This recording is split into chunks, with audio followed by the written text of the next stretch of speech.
Hello students, I hope you are happy and healthy. So welcome to the Photon Foundation classes again. So मेरे प्यारे बच्चों, हमने last classes में हमने discuss किया जो कि बहुत इम्पोर्टेंट रोल अदा करता है अपना एनटीएससी, केवीपीवाई, एनडीए और जितने भी हमारे एग्जामिनेशंस होते हैं जिसके अंदर हम जीएस को महत्वपूर्ण रोल देते हैं। उसके अंदर बेटा हमने ड्रेनेज को डिस्क्राइब किया। के अंदर बेटा हमने दो चीजें करने की कोशिश की थी। पहला था हमारा हिमालयन रिवर्स और दूसरा था मेरे बच्चों हमारा पेनिनसुलर रिवर्स। हिमालयन रिवर्स के अंदर हमने तीन रिवर्स को डिस्कस किया। First one was Ganga, second one was Indus and third one was Brahmaputra. Peninsular reverse के अंदर बेटा मेनली हमने 5 रिवर्स को डिस्कस किया, जिसके अंदर मैंने आपको ट्रिक भी दी हुई थी। मैं गॉड की तपस्या ना करता,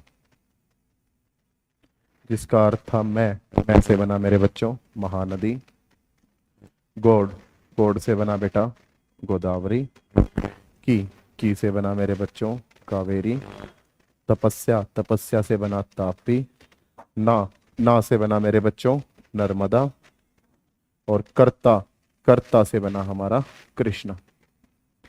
इन सारी रिवर्स के बारे में हमने डिस्कस किया।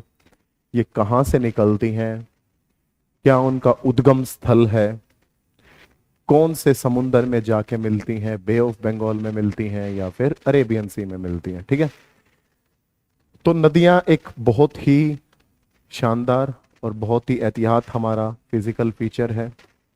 लेकिन इसके अलावा मेरे बच्चों और भी फिजिकल फीचर्स हैं इंडिया के अंदर जो कि अपना महत्वपूर्ण रोल अदा करते हैं। वो हम देखने की कोशिश करते हैं, जिसमें सबसे पहले तो मैं आपको बात करने की कोशिश करूं कि what do you mean by physical features. लो जी, फिजिकल फीचर्स का मतलब क्या है। फिजिकल फीचर्स, सबसे पहले तो मैं बात करूं फिजिकल की। फिजिकल जो चीज बेटा हमें फिजिकली दिखाई देती हैं, जो भी फिजिकल फीचर्स हमारे किसकी वजह से बनते हैं, जियोमॉर्फिक प्रोसेसेस की वजह से या फिर वेदरिंग की वजह से या फिर नेचुरल, राइट। ऐसे फीचर्स, ठीक है, ऐसे फीचर्स जो या तो हमारे जियोमॉर्फिकली बने या फिर वेदरिंग से बने और या फिर हमारे नेचुरली बने। जियोमॉर्फिकल, जियोमॉर्फिक शब्द बेटा जियो से बना है, जिसका अर्थ है अर्थ, अर्थ मतलब मीनिंग। ठीक है, तो कंफ्यूज मत होइएगा बेटा। आई एम टीचिंग यू बायलिंगुअली, जिसके अंदर हिंदी वाले बच्चे भी कंफर्ट पा सकते हैं। तो ये 11th क्लास का टॉपिक है बेटा जियोमॉर्फिक प्रोसेसेस, इसको हम बाद में डिस्कस करते हैं। वेदरिंग, वेदरिंग शब्द बेटा किससे मिलके बना हुआ है, वेदर से। ठीक है, due to rainfall, due to running water, due to air, जो हमारा लैंडस्केप है मेरे बच्चों वो क्या हो जाता है, इरोड हो जाता है, डिग्रेड हो जाता है और उसकी वजह से हमें डिफरेंट टाइप्स के लैंड फॉर्म्स देखने को मिलते हैं। एक एक वर्ड को बेटा जी मैं लिखने की कोशिश कर रहा हूं, जो मैं बोल रहा हूं उसको मैं डिस्क्राइब करवाऊंगा आपको, क्योंकि एक चैप्टर की मेरे बच्चों इंट्रोडक्शन ही उसका 50% भाग कवर कर देती है। लैंडफॉर्म, क्या होता है लैंडफॉर्म। लैंडफॉर्म, लैंडफॉर्म फिर दो शब्दों से मिलकर बना है, लैंड और फॉर्म। लैंड का मतलब जमीन और फॉर्म का मतलब बनावट। जिस जगह की, जिस स्पेसिफिक प्लेस की हम बात कर रहे हैं उसका, उसकी बनावट कैसी है, उस जमीन की बनावट कैसी है। ठीक है, और उसी को हम क्या बोलते हैं मेरे बच्चों, लैंड फॉर्म। ठीक है, लो जी, तो अब इस चैप्टर के अंदर बेटा जी हम क्या पढ़ेंगे? अगर मैं आपको इंडिया का मैप दिखाने की कोशिश करूं यहां पे, तो ये है इंडिया का नॉर्थ भाग। कौन सा है बेटा? नॉर्थ। नॉर्थ के अंदर बेटा जी आपको बिल्कुल नॉर्दर्न मोस्ट में क्या दिखेंगे बेटा? ये वाले, ये मैं आपको ब्लू कलर में एनोटेट कर रहा हूं, ये वाले, ये क्या है बेटा? ये वाली लाइन माउंटेन्स। क्या है मेरे बच्चों?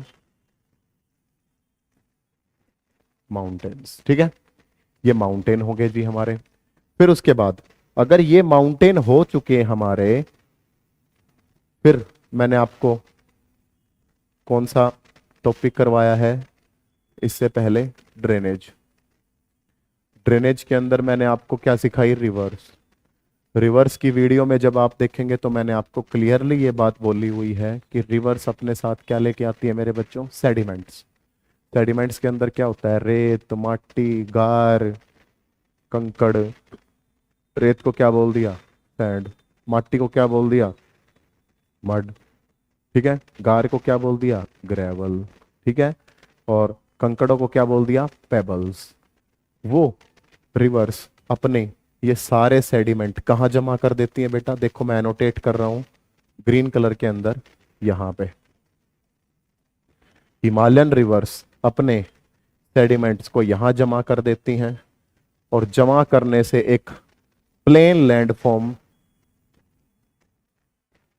का जन्म होता है मेरे बच्चों। प्लेन लैंडफॉर्म का अब ये कौन सी डायरेक्शन में है? ये नॉर्थ डायरेक्शन में है जी। अगर ये नॉर्थ डायरेक्शन में है तो इसको क्या बोल दिया? कौन से प्लेन्स है मेरे बच्चों? ये नॉर्दर्न प्लेन्स। कौन से प्लेन्स हैं जी? Northern plains. ठीक है, आई होप आपको ये बात समझ में आ गई होगी। देन अब हम बात करें कि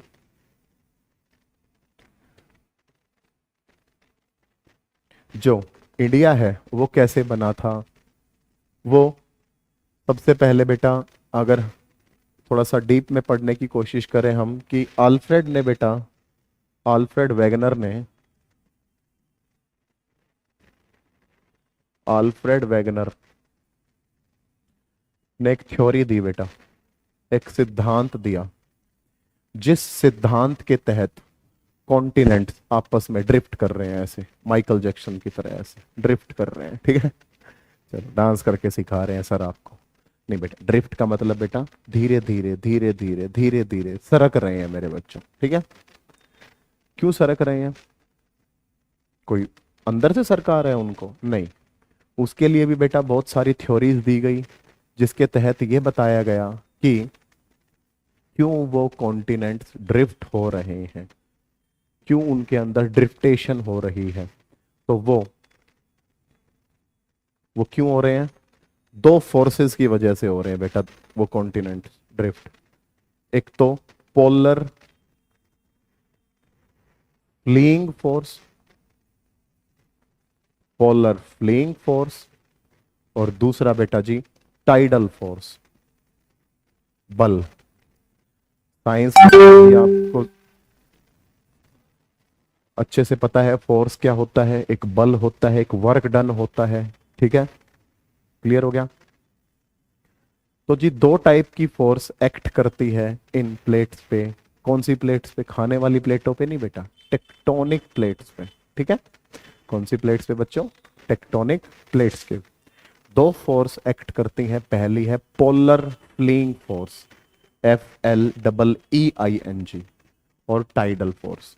अब जैसा कि आप मेरा सबसे पहला लेक्चर देखेंगे जिसके अंदर मैंने आपको बताया हुआ अर्थ की मूवमेंट कैसे होती है। अगर ये सन है, सन के चारों तरफ रिवॉल्व भी कर रही है, लेकिन अर्थ मेरे बच्चों अपने एक्सिस के ऊपर क्या कर रही है? रोटेट भी कर रही है। उस रोटेशन की वजह से, अर्थ के रोटेशन की वजह से जो बल पैदा होता है, जो फोर्स पैदा होती है, उसको हम कौन सा फोर्स बोलते हैं बेटा? Polar fleeing force. Polar fleeing force, the force which is generated due to the rotation of the earth is known as polar flinging force. Next, हम बात करने की कोशिश करें टाइडल फोर्स की। टाइडल, टाइडल शब्द बेटा जी एक शब्द से बना है और वो है टाइड। टाइड, टाइड बेटा वो कपड़े धोने वाला टाइड नहीं। टाइड का मतलब होता है ज्वार भाटा, ठीक है, ज्वार भाटा। अब अगर मैं आपको बताने की कोशिश करूं कि कोस्ट, कोस्ट को क्या बोलते हैं मेरे बच्चों, समुंदर का किनारा। अब समुंदर के किनारे पे एक बार तो लहरें आगे तक आएंगी, फिर क्या होगा, पीछे चली जाएंगी, फिर आगे तक आएंगी, फिर पीछे चली जाएंगी, ठीक है। शायद आप लोगों ने, जिन बच्चों ने समुंदर नहीं देखा है, तो आप यूट्यूब पे देख सकते हैं बेटा कि कैसे समुंदर की मूवमेंट होती है, और वो हम ज्योग्राफी के अंदर भी पढ़ेंगे। वो हम किस टॉपिक के तहत पढ़ेंगे, movement of ocean waters, right. तो जैसे बेटा जी हमारे टाइड्स होती हैं, ज्वार भाटा होता है, वो दो दिन में 2 बार आता है बेटा। और वो किसकी वजह से आता है टाइड्स, वो टाइड्स होती है बेटा due to the gravitational attraction. Wait a minute, I am clearing it out. I hope you will understand it better. Then ये देखो बेटा, अगर ये सन है और ये मून है,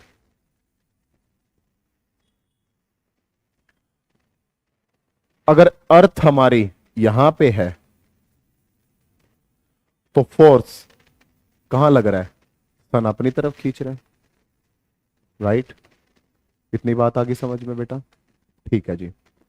अगर अर्थ इसके बीच है तो मून भी अपनी तरफ खींच रहा है और सन भी अपनी तरफ खींच रहा है, राइट। अगर अर्थ मेरे बच्चों यहां पे आ गई रोटेट करके, तो इसको सन भी खींचेगा और इसको मून भी खींचेगा। इस पोजीशन को क्या बोलेंगे, हाई टाइड। सॉरी, क्या बोलेंगे बेटा, हाई टाइड, ठीक है। और अगर हमारी अर्थ इस साइड हो गई तो अर्थ के ओशियन के पानी को, समुंदर के पानी को सन भी अपनी तरफ इस तरफ खींचेगा और मून भी इस तरफ खींचेगा। तो यहां पे भी हाई टाइड मतलब बहुत ऊंची ऊंची लहरें बेटा जी उठेंगी समुंदर में, ठीक है। और अगर अर्थ कुछ इन पोजीशंस पे हुई तो इन पोजीशंस पे क्या होगा बेटा, नीप टाइड। क्या होगा, नीप। नीप का मतलब होता है थोड़ी सी कम ऊंची, ठीक है, ज्यादा ऊंची लहरें नहीं उठेंगी। आई होप आपको समझ में आ गया है। तो अल्फ्रेड वेगनर ने कहा कि कॉन्टिनेंट्स क्या हो रहे हैं, ड्रिफ्ट हो रहे हैं। मैं आपको कोई भी टॉपिक कराऊंगा तो मैं उसमें आपको क्यों का आंसर दूंगा, ऐसा क्यों होता है, राइट। तो सिर्फ और सिर्फ ऐसा नहीं बेटा, रट्टा नहीं मारना मेरे बच्चों, ठीक है, क्रैमिंग नहीं करनी टॉपिक्स की कि सिर्फ और सिर्फ पढ़ लिया और फिर वो आप भूल जाओगे। टॉपिक को समझ के करो। तो मैं बोलूं कि अल्फ्रेड वेगनर ने थ्योरी दी, कौन सी, कॉन्टिनेंटल ड्रिफ्ट थ्योरी, जिसके तहत क्या कहा गया कि कॉन्टिनेंट्स ड्रिफ्ट कर रहे हैं। और वो ड्रिफ्ट क्यों हो रहे हैं, 2 फोर्सेस की वजह से हो रहे हैं, पोलर फ्लेइंग फोर्स और हमारी टाइडल फोर्स, ठीक है। तो लो जी, अब ये टॉपिक मैंने बेटा जी पिछली वीडियोस में दोबारा भी कराया हुआ है, देखो ये आ रहा है ना, one such plausible theory is the theory of plate tectonics, ठीक है। और इसके तहत according to this theory the crust of the earth has been formed out of 7 major and some minor plates, ठीक है। जो हमारी क्रस्ट है बेटा, जो मैंने आपको बताया था, धरती का ऊपरला भाग क्रस्ट, और इसके नीचे क्या बताया था मेरे प्यारे बच्चों को मैंने, मेंटल, और सबसे नीचे क्या बताया था बेटा, कोर। ये क्रस्ट हमारी 7 मेजर टेक्टोनिक प्लेट से बनी है और 7-8 हमारी क्या है, माइनर प्लेट्स है बेटा, ठीक है, छोटी प्लेट्स है। प्लेट्स खाने वाली नहीं, फिर मैं बात कर रहा हूं ज्योग्राफी में अगर प्लेट की बात करेंगे हम, टेक्टोनिक प्लेट्स की बात करेंगे। तो जैसा कि मैंने आपको बताया कि अगर प्लेट्स हमारी बेटा क्या पास आ रही हैं, अगर 2 प्लेट्स पास आ रही हैं, ये एक प्लेट है, ये एक प्लेट है, अगर 2 प्लेट पास आ रही हैं और एक प्लेट दूसरे के ऊपर चढ़ जा रही है, तो वो कौन सी बाउंड्री बनाएगी? Convergent boundary. ये बेटा पहले भी शायद मैंने दूसरी वीडियोस में मैंने आपको बताया हुआ है, कन्वर्जेंट बाउंड्री। ये देखो, ये एक प्लेट थी, ये एक प्लेट थी, ये प्लेट इसके नीचे धस गई और ये वाली बाउंड्री क्या कहलाई? Convergent boundary. ठीक है। अगर दो प्लेट मेरे बच्चों आपस में दूर जा रही हैं तो उस बाउंड्री को हम क्या बोलेंगे? Divergent boundary. क्या बोलेंगे मेरे बच्चों? Divergent boundary. ये देखो, ये एक प्लेट है, देखो इसका नाम रख दिया मैंने ए, इसका नाम रख दिया मैंने बी। जब दोनों प्लेट आपस में दूर जा रही हैं तो ये कौन सी बाउंड्री बना रही हैं? Divergent boundary.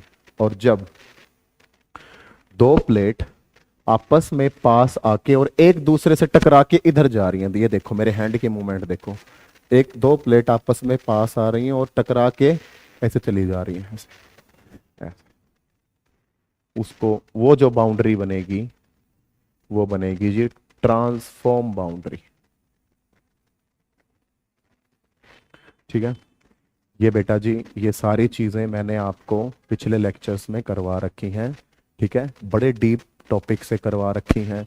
कन्वेक्शनल करंट की वजह से भी बेटा जी इसका होता है। ठीक है, आर्थर होम्स ने ऐसी थ्योरी दी थी जिसके तहत उसने कहा था कि कन्वेक्शनल करंट की वजह से भी ये प्लेट्स आपस में ड्रिफ्ट कर रही हैं। देन बेटा अब अगर हम पूरी दुनिया को बांटने की कोशिश करें प्लेट्स के अंदर तो ये कौन सी प्लेट होगी भाई? North American plate. कौन सी होगी? जहां पे नॉर्थ अमेरिका कॉन्टिनेंट है हमारा। ठीक है, जहां पे हमारा कौन सा कॉन्टिनेंट है? नॉर्थ अमेरिकन कॉन्टिनेंट है।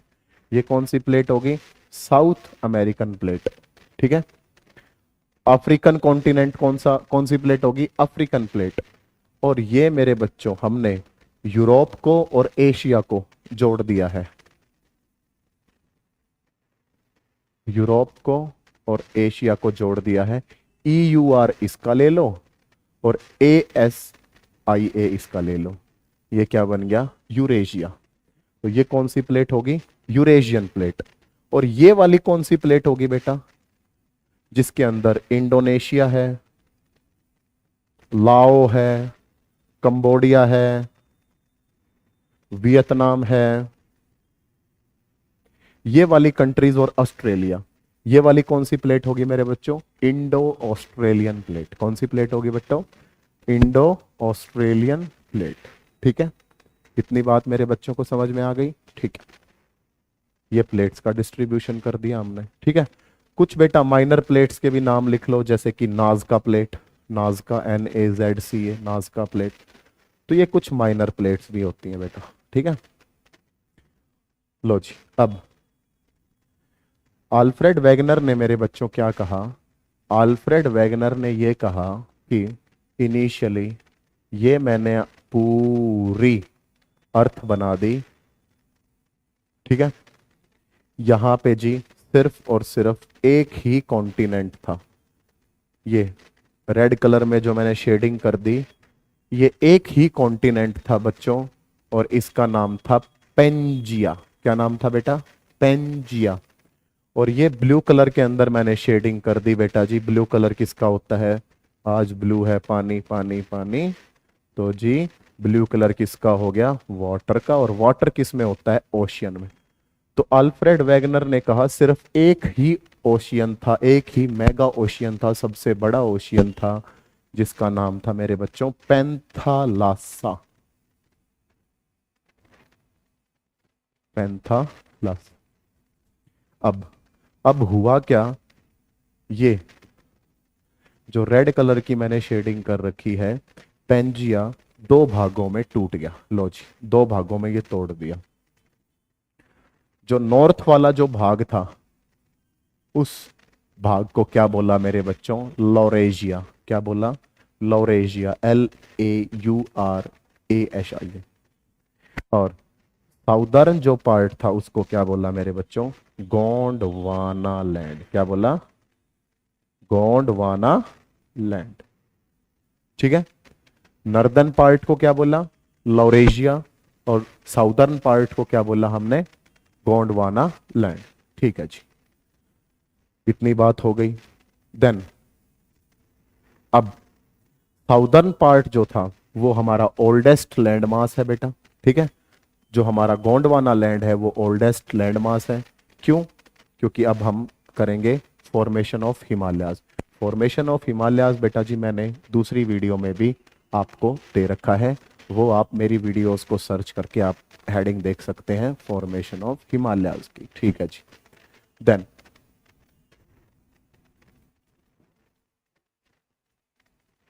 अब उसके अंदर बेटा जी मैंने आपको हिमालयाज के अंदर उस वीडियो के अंदर दोबारा से मैं आपको बताना चाहूँ कि कैसे हिमालयाज का फॉर्मेशन हुआ। वो हुआ कि एक प्लेट थी इंडो ऑस्ट्रेलियन प्लेट और दूसरी प्लेट थी यूरेशियन प्लेट। अभी मैंने बताया ना कौन कौन सी प्लेट। तो यूरेशियन प्लेट यहाँ थी और इंडो ऑस्ट्रेलियन प्लेट आई आई आई और धड़ाम इससे टकरा गई। टकराने के बाद बेटा जी जो सेडिमेंट्स बने वो सेडिमेंट्स कहाँ डिपॉजिट हो गए मेरे बच्चों? वो डिपॉजिट हो गए टेथिस सी के अंदर, ठीक है। टेथिस सी के अंदर वो क्या हो गए? जमा हो गए। अब टेथिस सी के अंदर जब वो जमा हुए बेटा तो जो जमीन की अपलिफ्टमेंट हुई, क्या हुई? जमीन की हमारी अपलिफ्टमेंट हुई, उसी को क्या बोला मेरे बच्चों हमने? हिमालयाज, ठीक है। उस वीडियो के अंदर बेटा मैंने YouTube की वीडियो में ही YouTube की वीडियो डाल रखी है जिसके अंदर आपको बताया हुआ है कि हिमालयाज हमारे कैसे बने हैं, ठीक है। चलो अब बात करते हैं, अब हिमालयाज के बारे में कुछ और ज्यादा बातें करते हैं, ठीक है। सबसे बड़े फिजियोग्राफिक डिविजन्स, फिजियोग्राफिक मतलब भाई हमारे इंडिया के अंदर कौन कौन से फिजिकल फीचर्स विद्यमान हैं, कौन कौन से फिजिकल फीचर्स हैं। तो पहला फिजिकल फीचर है बेटा जी हमारा हिमालयाज। नॉर्थ से चालू कर रहे हैं मेरे बच्चों, हम क्या चालू कर रहे हैं? नॉर्थ से चालू कर रहे हैं। सबसे नॉर्थ में क्या है? हिमालयाज। दूसरा क्या है मेरे बच्चों? हिमालयाज से नीचे क्या है? Northern plains. नॉर्दर्न प्लेन से नीचे क्या है? Peninsular plateau.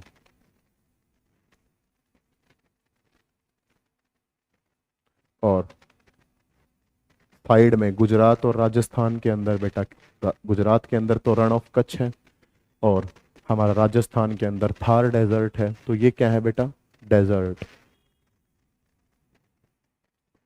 फिर नीचे पेनिनसुलर प्लेट्यू के इस तरफ ईस्टर्न घाट, वेस्टर्न घाट, वो भी हम इसके अंदर करेंगे, ठीक है। फिर हमारे क्या आ जाते हैं? Coastal planes. एक होते हैं नॉर्दर्न प्लेन्स और दूसरे कौन से होते हैं बच्चों? कोस्टल प्लेन्स, मतलब समुद्री किनारों वाले जो प्लेन्स होते हैं वो। और फिफ्थ सिक्स्थ है हमारे आइलैंड्स। आइलैंड्स मतलब द्वीप, महाद्वीप नहीं, महाद्वीप को तो कॉन्टिनेंट बोलते हैं। आइलैंड, आइलैंड कौन से बेटा? द्वीप। दो द्वीप है हमारे। बे ऑफ बंगाल में कौन से हैं हमारे? अंडमान एंड निकोबार। और अरेबियन सी में हमारे कौन से हैं? Lakshadweep islands, right. तो इनको बारी बारी हम डिस्कस करने की कोशिश करते हैं। हिमालयन माउंटेन्स, ठीक है, Himalayas. The Himalayas geologically young and structurally fold mountains. बेटा यंग है, यंग क्यों है बेटा? ये नौजवान नहीं है। यंग का मतलब है कि इंडो ऑस्ट्रेलियन प्लेट जब यूरेशियन प्लेट से टकराई तो इंडो ऑस्ट्रेलियन प्लेट तो इसका मतलब पहले ही से थी, गोंडवाना सिस्टम तो पहले से ही था। जब वो यूरेशियन प्लेट से टकराया तब ये फिजिकल फीचर बना हमारा, इसलिए हम इसको नए फिजिकल फीचर की कैटेगरी में डालते हैं, ठीक है। देन ये क्या है? फोल्ड माउंटेन्स है। कन्वर्जेंट बाउंड्री याद करो, याद करो, सर ने आपको सिखाया, दो प्लेट आपस में पास आई और एक प्लेट दूसरी प्लेट के ऊपर चढ़ गई तो चढ़ी हुई प्लेट ऊपर दिखाई दी और वही क्या है हमारी? बताओ, हिमालयाज, ठीक है। Stretch over the northern borders of India. और कहां से स्ट्रेच है बेटा? नॉर्दर्न। नॉर्दर्न मतलब नॉर्दर्न शब्द मिलके बना है नॉर्थ से बेटा, नॉर्थ डायरेक्शन के अंदर हमारे स्ट्रेच है। These mountain ranges run in west east direction from the Indus to Brahmaputra. देखा बेटा, तो इसीलिए मेरे बच्चों मैंने आपको इससे पहले ड्रेनेज चैप्टर करवाया है। अब इंडस, इंडस नदी आपको पता है बेटा कहां से निकल रही थी? वीडियो में देखो, कहाँ पे जा रही थी? जम्मू कश्मीर। जम्मू कश्मीर से बाद कहाँ पे जा रही थी? पाकिस्तान। पाकिस्तान के कराची से कहाँ गिर रही थी? अरेबियन सी। ठीक है। तो इंडस से लेके और ब्रह्मपुत्र रिवर, ब्रह्मपुत्र कहाँ से निकल रही थी? मानसरोवर लेक से। ठीक है। मानसरोवर लेक से निकल के चेमयानदुंग ग्लेशियर से निकल के और फिर कहाँ पे एंटर कर रही थी? अरुणाचल प्रदेश। अरुणाचल प्रदेश के बाद बेटा बंगाल जाके और फिर कहाँ पे गिर रही थी बेटा? हमारी बे ऑफ बंगाल में। तो इंडस और ब्रह्मपुत्र के बीच में जो हमारा फिजिकल फीचर है वही क्या कहलाता है? हमारा हिमालयाज। ठीक है। Next, the Himalayas represent the loftiest and one of the most rugged mountain barriers of the world. loftiest, loftiest का मतलब होता है बहुत ऊंचे ऊंचे पहाड़ हैं बेटा जी यहाँ पे। ठीक है। कुछ ऐसी चोटियां भी है यहाँ पे इस रेंज के अंदर। रेंज का मतलब ऐसा नहीं कि बेटा कि किसी और चीज की रेंज ना, कपड़ों की रेंज नहीं। रेंज का मतलब होता है पहाड़ियों की श्रृंखला। ठीक है। जैसे एटलस माउंटेन्स है ना। तो हिमालयन रेंज के अंदर बेटा दुनिया के सबसे ऊंचे ऊंचे पहाड़ पाए जाते हैं, जैसे कि नंगा पर्वत, कंचनजंगा, K2 और हमारा सबसे ऊंचा माउंट एवरेस्ट। ठीक है। तो they form an arc which covers a distance of about 2400 kilometre. देखो बेटा इनकी शेप कैसी है बेटा? एक आर्क की शेप में। ऐसी आर्क की शेप बताई थी मैंने आपको। और इस आर्क की लंबाई कितनी है? 2400 किलोमीटर। कितनी है मेरे बच्चों? 2400 किलोमीटर। ठीक है। और इनकी जो विड्थ है, विड्थ मतलब मेरे बच्चों जो चौड़ाई है वो वेरी करती है कितने से? जम्मू कश्मीर साइड तो इनकी जो विड्थ है वो कितनी है? 400 किलोमीटर। कितनी है बेटा? 400 किलोमीटर इस आर्क की। अब वेट अ मिनट, ये एक आर्क बना दी मैंने। अब ये वाली विड्थ तो क्या है? चौड़ी है। और ये वाली विड्थ क्या है? भीड़ी है। ठीक है। तो जी जम्मू कश्मीर साइड इसकी विड्थ कितनी है? 400 किलोमीटर। लेकिन बेटा उधर अरुणाचल प्रदेश की तरफ इसकी विड्थ कितनी है? सिर्फ और सिर्फ 150 किलोमीटर। ठीक है। देन फिर उसके बाद the altitudinal variations are greater in the eastern half than those in the western half. अब अल्टीट्यूडनल वेरिएशन, अल्टीट्यूड शब्द किससे मिलके बना है बेटा? अल्टीट्यूडनल शब्द किससे मिलके बना है? अल्टीट्यूड से। अल्टीट्यूड का मतलब क्या हो गया बेटा? हाइट। जो माउंटेन्स की हाइट है, जो डिफरेंस है, वेरिएशन का मतलब डिफरेंस, वो क्या है बेटा? वो मेरे बच्चों हिमाचल प्रदेश, जम्मू कश्मीर साइड ज्यादा है और उधर अरुणाचल प्रदेश साइड कम है। ठीक है। Then the Himalayas consist of the 3 parallel ranges in the longitudinal extent. ठीक है जी। 3 रेंज बेटा जी हिमालयाज की हम ड्रॉ करते हैं। एक रेंज रेड कलर में, एक रेंज ब्लू कलर में और एक रेंज ब्लैक कलर के अंदर। सबसे ऊपर वाली रेंज को बोला जाता है हिम आदरी। हिम, हिम का मतलब होता है बेटा जी क्या? बर्फ। ठीक है। क्या होता है? बर्फ।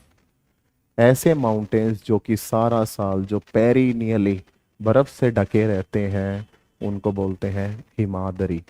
और उस रेंज को जो सबसे ऊपर है हिमालयन रेंज में, उस रेंज को भी क्या बोलेंगे? हिमाद्री। फिर थोड़ा सा कम आ जाओ, कम की इंग्लिश क्या होगी? लेस। इसलिए बीच वाली जो रेंज है उसको हम बोलते हैं लेसर हिमालयाज, या इसको बोल सकते हैं इनर हिमालयाज। और सबसे नीचे उत्तराखंड साइड, तो उत्तराखंड साइड बेटा किसकी पूजा होती है? शिव की। ठीक है। लो जी शिव लिख दिया है। और बेटा हिंदी में बोलते हैं अलिक। अलिक मतलब पहाड़। ऐसे पहाड़ जो कि शिव की पूजा के लिए जाने जाते हैं, इसलिए उनको क्या बोल दिया? शिवालिक्स। क्या बोल दिया मेरे बच्चों? शिवालिक्स। ठीक है। तो 3 रेंज सर ने आपको सिखाई, कौन कौन सी? हिमाद्री। हिमाद्री के बाद कौन सी? अगर नीचे आते हैं हम, कौन सी मेरे बच्चों? लेसर हिमालयाज, लेसर हिमालयाज से नीचे आते हैं तो कौन सी हमारी शिवालिक्स। ठीक है, नेक्स्ट ये देखो बेटा, ये वाली रेंज है, राइट, है ना ये रेंज। नाउ देखते हैं नेक्स्ट।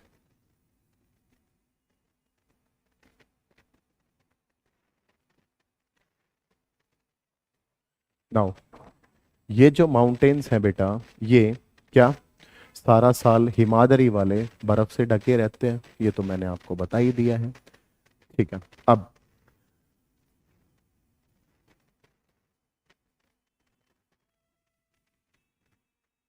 देखो बेटा, जो अल्टीट्यूड है वो कितना होता है, अल्टीट्यूड मतलब हाइट, मेनली और मेनली इन माउंटेन्स की हाइट बेटा जी कितनी होती है, 3700 टू 4000 मीटर्स। ठीक है, क्लियर हो गया। ये कौन से की है, लेसर हिमालयाज की हाइट है। ठीक है, तो बेटा आगे का जो लेसर हिमालयाज, हिमाद्री और शिवालिक्स को बेटा हम नेक्स्ट लेक्चर के अंदर कवर अप करते हैं। आज आपने सीखा कि बाउंड्रीज कैसे बनती हैं, टेक्टोनिक प्लेट्स का क्या प्रभाव होता है, अल्फ्रेड वेगनर की प्लेट टेक्टोनिक्स क्या थी, प्लेट टेक्टोनिक्स के ऊपर कौन कौन सी ऐसी चीज़ें होती हैं जो कि प्रभाव डालती हैं। ठीक है, हर चीज़ को बेटा जी हम गहराई से करने की कोशिश कर रहे हैं। मैं बिल्कुल बेस से आपको उठा रहा हूँ और फिर मैं आपको कॉम्प्लिकेटेड टॉपिक्स की तरफ लेके चल रहा हूँ। ठीक है बेटा, अगर बिल्कुल शुरू के अंदर ही मैं आपको ये प्लेट टेक्टोनिक्स सिखाना स्टार्ट कर दूंगा तो वो समझ में नहीं आएगा। उससे पहले आपको अर्थ की मूवमेंट पढ़ानी पड़ेगी, अर्थ क्या है, अर्थ के अंदर क्या है, तब आपको एक ज्योग्राफी समझ में आएगी कि हाँ जी ऐसे होगा, ऐसे। ठीक है, तो आई होप आप अच्छे से समझ पा रहे हैं मेरे लेक्चर्स को। ठीक है, thank you for your support and keep supporting me. It gives me the confidence, it gives me the perseverance and competence to make the classes for you. Bye bye, take care, sayonara.